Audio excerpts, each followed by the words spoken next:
নিজের জীবনে হতাশা, দুঃখ, কষ্ট কোনো কিছুর অভাব নেই।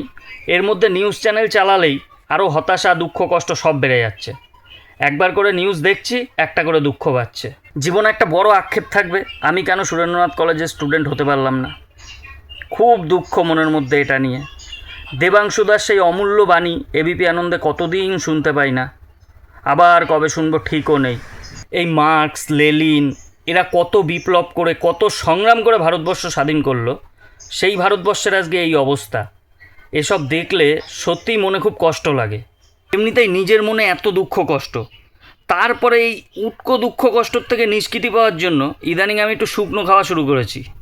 কিন্তু সমস্যা হচ্ছে, ইদানিং দেখছি পুলিশ এসে সব শুকনোর দোকান ভেঙে দিচ্ছে, যারা শুকনো বেচে তাদের ধরে নিয়ে চলে যাচ্ছে। আরে ভাই, ওরাও গরিব মানুষ, ওরাও পেটের দায়ে করে খায়, ওদেরও বাড়িতে বউ বাচ্চা, ছেলে মেয়ে সবাই রয়েছে। এভাবে শুকনোর দোকান ভাঙলে কী করে হবে পুনর্বাসন ছাড়া? ওই তো দুটো শুকনো ডাল পাতা বেচে, মাস গেলে নয় 25-30 হাজার টাকা কামায়। ওরা তো খুবই গরিব মানুষ, ওদেরও বাড়িতে বউ বাচ্চা সবাই রয়েছে। এভাবে পুনর্বাসন ছাড়া কোনো শুকনোর দোকান উচ্ছেদ চলবে না।